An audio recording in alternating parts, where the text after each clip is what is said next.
Okay, now the question I posed was how many drops?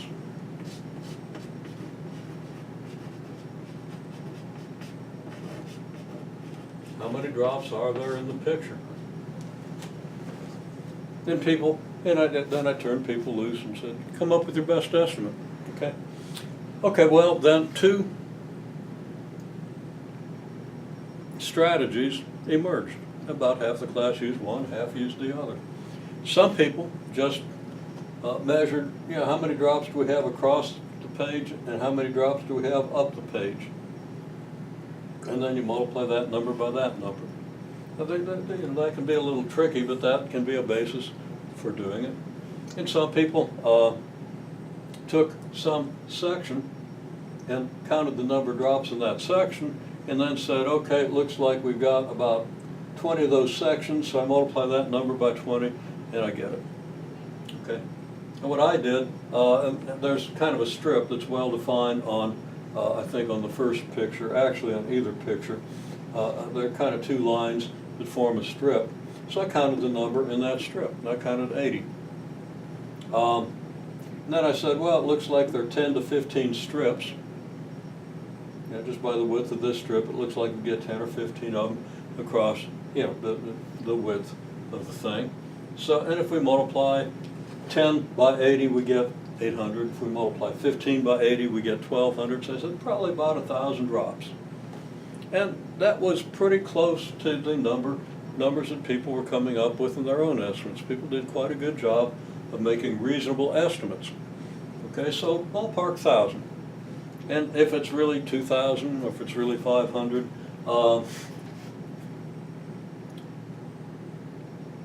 we're still within a factor of 2.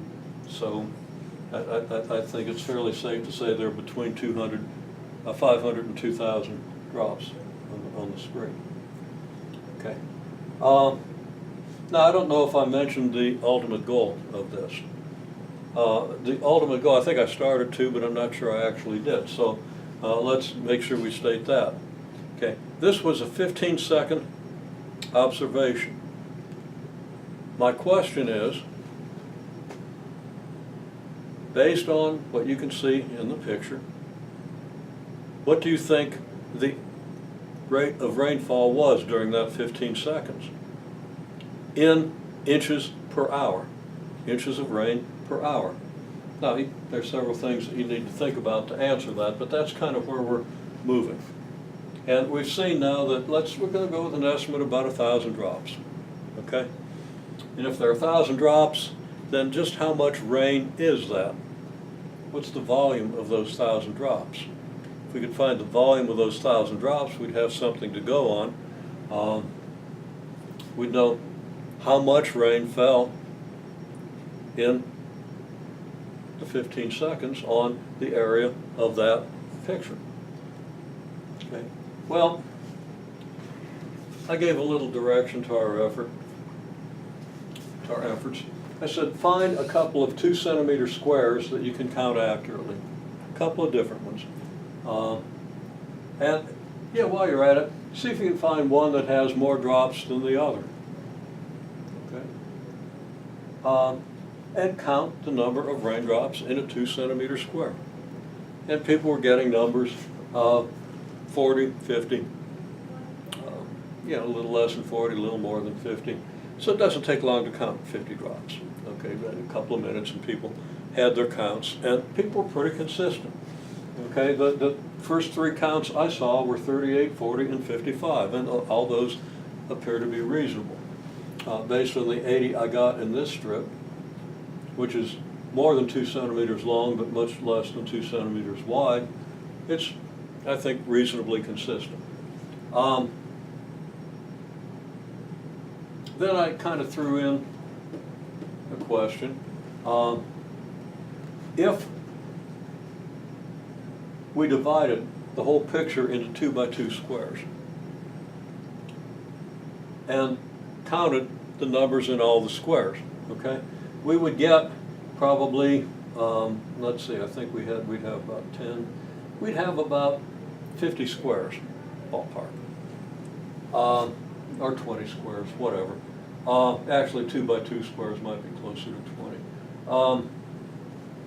If you divided the whole picture into 2 centimeter by 2 centimeter squares and counted all of the raindrops and all the regions, recorded how much was in each region, would those numbers be normally distributed? Would they form a normal distribution? Interesting question. And there are reasons that I would kind of expect that they would.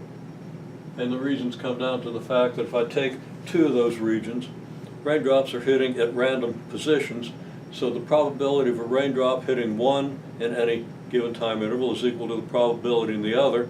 That leads to a binomial probability distribution, and you extend that over all of them. You have a binomial probability distribution.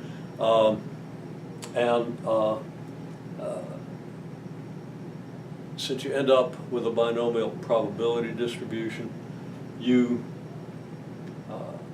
end up with something very close to normal distribution, because the normal distribution is limiting the limit of binomial distributions. And I'm not going to talk any more about that. But we've seen how the binomial distribution is very similar to the normal distribution, and we've talked about how that works. So my first instinct, and I haven't written that out and proven it mathematically, but my first instinct is, because of that, this should be normal.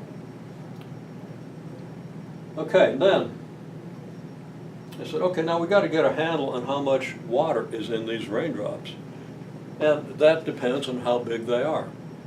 There are some raindrops that are much bigger than others. Okay? And some that are really tiny. So I asked everybody to draw me a picture of a small raindrop and a picture of a bigger raindrop. And the criterion I gave was that the approximate number of small raindrops, which are raindrops this size and smaller, and the number of large raindrops, the ones that are bigger than this, and the number of medium raindrops, which are between this and this, those 3 numbers should be relatively close together.